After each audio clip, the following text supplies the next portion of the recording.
before that, I'd love to do a chant. This is actually a very specific chant that a Sufi gentleman in Seattle was shaving, and he suddenly, as he looked in the mirror, he saw this beautiful light, and he was just enveloped by this light, and this voice said some few words. It became a chant and a song that has become viral. Let me just sing it to you. I am blessed by your presence, O Lord. I am filled with your blessings, Allah. La ilaha illallah. La ilaha illallah. La ilaha illallah. Ya Allah. I am blessed by your presence, O Lord. Take a deep breath. I am filled with your blessings, Allah. La ilaha illallah. La ilaha illallah. La ilaha illallah. Ya Allah. Again. I am filled with your presence, O Lord. Deep breath. I am, forget the words. I am filled with your presence, Lord. I am blessed by your Start with blessed. I am blessed by your presence. I am blessed by your presence, O Lord. I am filled with your blessings, Allah. La ilaha illallah. La ilaha illallah. La ilaha illallah. Ya Allah. One more time and you guide me. I am blessed by your presence, O Lord. Deep breath. I am filled with your blessings, Allah. La ilaha illallah. La ilaha illallah. La ilaha illallah. Ya Allah. In Islamic spirituality, the Prophet Muhammad said, peace be upon him, that know thyself and you shall know thy sustainer. We talked about the divine spark. How do I connect to the divine spark within me and within you? It's by really shining the light of compassionate awareness on oneself. And the key words are compassionate awareness on myself. The other verse uttered by Prophet Muhammad is, die before you die. Die to your false self, to your ego, before you die a physical death. This is mandatory. This is essential if you want to be fulfilled, if you want to be of service for the common good. And then the Quran has 132 verses on the heart, and the basic message is, open for me my heart, open my heart. So today, in the limited time we have, let's look at what does it mean to observe yourself with compassion. Every tradition says that. For example, in Buddhism, the Buddha said, know others, you become wise. Know yourself, you become enlightened. To shine the light of awareness on ourselves. In Hinduism, the metaphor is, we are like two birds on the branch of a tree. One bird is pecking away at the fruit, The fruit could be sweet, the fruit could be bitter, that's life. But I'm also the other bird in the same branch, just witnessing, non-judgmentally, with compassion, witnessing, shining, I repeat, the light of awareness, gentle awareness. So this comic trickster in Islam, in Sufism, in mystical Islam, says again and again, please be gentle with yourself. And there's a story of the mullah, and this is all allegorical, drinking and drinking away in the tavern. It's 4 in the morning and the mullah stumbles out, walking aimlessly, and a policeman accosts him and says, "Sir, who are you? Where did you come from? Where are you going at this time of the morning, 4 in the morning?" The mullah says, "Sir, if I knew the answer to all those questions, I'd be home already." Meaning what? We are infused with mystery within and without. We have very little idea of who we are, where we came from, and where we are going, no matter what we say. That's why Rumi has this utterance. He says, we all arrived here a little bit tipsy. And soon we realize that this drunkenness must have started in some other tavern. So the whole point is, please be gentle with yourself. It's not that by being gentle you avoid doing the necessary work of transforming the ego. It means it is more efficient, it is more sacred, it is more productive if you do this necessary work with the vibration, the energy of mercy and gentleness. Maybe I should quickly say what is critical. How can one explain the majesty, the beauty, the power of mercy and compassion? Like other traditions, in Islam, the Quran and the great teachers, they use the metaphor in nature, do you know of what? Water. There is nothing as soft and yielding as water is, yet for overcoming the hardest, the most insurmountable, there's nothing as powerful as water is. Meaning what? The person who is gentle, compassionate, is possessed of raw, authentic strength. The Quran goes on, wherever water falls, it suggests life flourishes. The person who is gentle, who is compassionate, is also life-affirming, life-bestowing. I'm thinking, as I'm speaking, I'm thinking of this wonderful poet from India. Some of you will know, Tagore, Rabindranath Tagore, the first Asian to win a Nobel Prize in Literature. And his poetry, if I remember, goes something like this. Not hammer strokes, but the gentle dance of the waters sings the pebbles into perfection. Gentle, gentle. Be gentle with yourself. So be gentle in doing this inner work, but know that this inner work is essential. And what is the best story about that in Islam? It is a story, they say, of Rabia. Some of you heard of Rabia? A beloved, the most beloved female saint in Islam, 8th, 9th century. And she has been trying very hard to convey this central message, but people are hearing but not really listening. So one day, and this is a very famous story, has gone all over the world. I'd be surprised if you don't know about this story.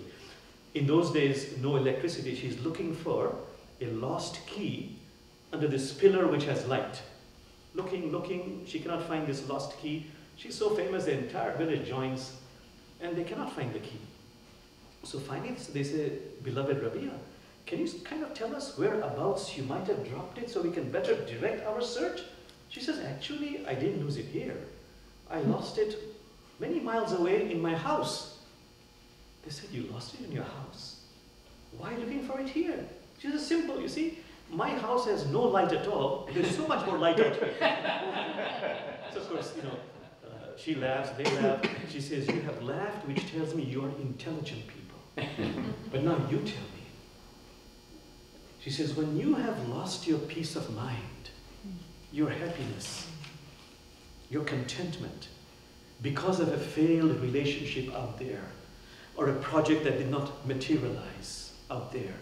And you spend all your time fixing this, fixing that, which is necessary, but blaming this and blaming that.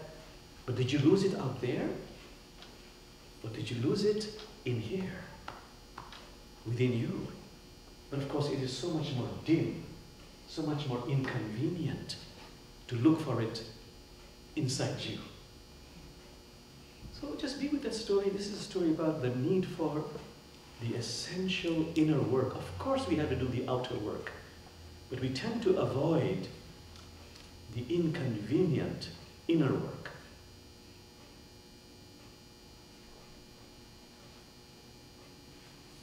So this is where the mullah comes in. That fictional comic trickster in Islam who laughs at himself. You know, he's that village idiot and sage rolled into one. He does not seek your approval or my approval, therefore everybody approves of him. He has no aspiration to become a teacher, which is why he's a great teacher. And he loves to laugh at himself. And he invites each one of us to laugh at yourself. That's how you grow. So to be able to connect with my divine spark, who am I? Who am I? You know, ask yourself that question. Do I really know myself? How do I, as Brother Jonas was saying, how do I define myself? What is my identity? This wonderful story of the mullah who goes to China for a financial transaction. And after some time, the banker says, "Can you, sir, prove that you are who you say you are? Do you have some identity?" What does the mullah do? He reaches into his pocket and he takes out a pocket mirror. And he stares at it for a long time. He says, "Yup, that's me all right. I certify." And this has many levels of meaning. Who am I really? Who am I? Why is it I don't know the real me? Well, the sages give 2 or 3 reasons. One is because, Jamal, you identify yourself by your outer identity, and you miss out on your inner identity. I'm a Muslim Sufi, I've written so many books, I am the Imam here, I have so much money in my bank. That's my outer identity, and I identify myself with that. But Jamal, that's not the real you. Well, my inner self, how come I don't connect with that? Rumi says it's because you are given your divine spark, your soul, for free. For free. And then he goes on to say there's a person who inherits wealth appreciate, understand the value of wealth. We take it for granted. The third reason, say the sages, is it's okay, please, don't get anxious about it. This is why we are here on planet Earth. Foredoomed to forget, so you might remember. Foredoomed to slumber, so we might awaken. That's our life journey. But sooner or later, we've got to do that to get to know myself, to connect with the divine spark within me. Only then will I be able to recognize and connect with the divine spark within you. So here are just a few stories which I, in my training, was asked to really meditate on. It's funny, but it's very sacred. So here's a story of the mullah on a moonlit night. He's taking one of his constitutional walks, and he comes across a well, and he peers inside the well, and he's stunned. Why is he stunned? Because he finds that the moon has fallen into the well. He says, "Sister Moon, fear not, I'll rescue you." He goes home, brings a rope, ties a hook to it, and he puts it down there. He probably catches something, he heaves and pulls with all his might, and something slips, he falls on his back, and he sees the moon restored to its proper domain. And he says, "Thank God I came along." And what is this about? Again, every mullah story has many levels of meaning. Meaning, our ego has a very exaggerated opinion about itself. Just be with that. is the opinion you have about yourself? If you're very honest, some of it is a little exaggerated. But can I acknowledge that? It's okay, because that's not the real me. That's not the real me. I am that, but I'm something much deeper. Like Rumi exclaims, you are a ruby. You are a ruby in the midst of granite. How long will you continue to deceive us?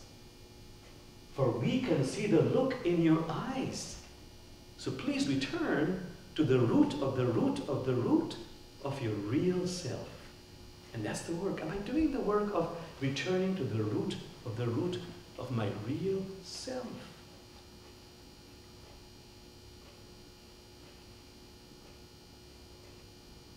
Now here's a story I and my Interfaith Amigos we mention whenever we go to different states. Are we aware that we are stuck in our patterns? Patterns of thinking, patterns of behavior. Example, do you remember there was a time not too long ago, Occupy Seattle, Occupy this state, they occupied this, you see, Occupy. And so we used to really support the Occupy Seattle activists in our house of worship. And as we used to criticize all these mega corporations, mega banks, we began to realize, well, our criticism is valid, but Jamal, where do you bank? Wow, I bank in, in a mega bank. Where do you shop, Jamal? Where do you spend your dollars? I go for places where it's cheaper. Those are usually mega corporations. So I am criticizing, castigating those corporations which I unconsciously am myself supporting. I am stuck. I don't notice my stuck patterns of behavior, activity. So here's a very famous story of the mullah who goes to work, lunchtime, opens his lunch pail box. What does he find? A cheese sandwich. But second day, third day, fourth day, it's always a lousy cheese sandwich. On the 10th day, I'm getting sick and tired of this lousy cheese sandwich. So it's a puzzled co-worker saying, Mullah, why don't you ask your wife to make you a different kind of sandwich? You can be persuasive with her. I'm not married. Who makes them? I do. But you see, the story of our lives. So to ponder, reflect on what are the cheese sandwich patterns in my life.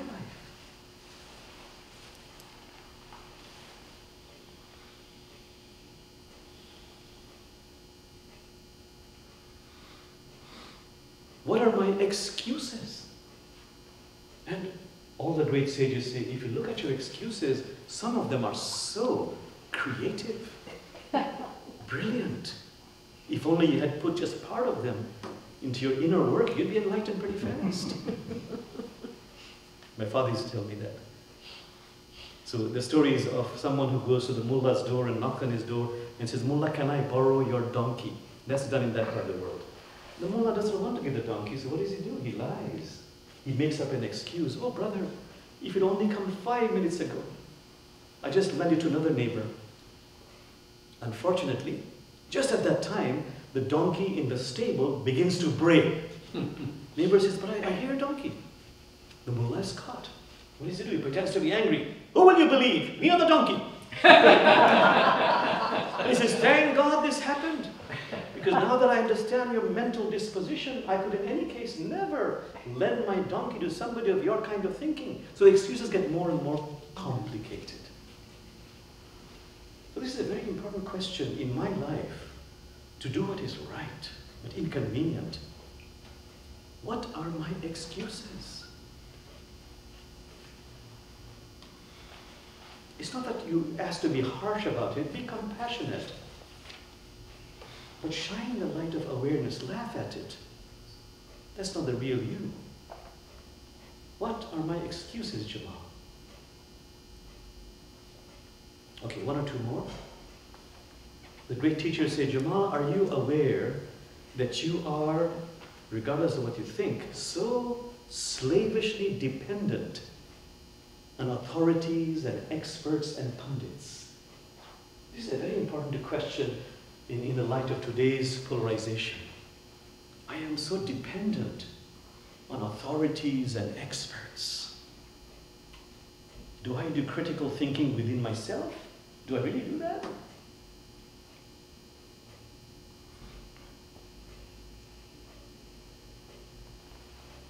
How do I form my opinions?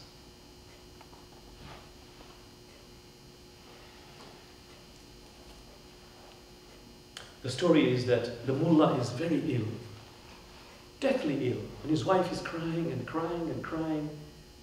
And now comes the authority, the doctor, the allopathic doctor, the expert. And the doctor examines the mullah with great professionalism and then turns to the wife and says, "Oh, honorable wife of the mullah, your husband is no more. He is dead. His soul has flown to the bosom of God. I'm so sorry, only Allah is immortal." But the mullah is not dead. He's saying quietly, "I'm alive, I'm alive, I'm alive." What does the wife say? "Quiet, don't argue with the doctor."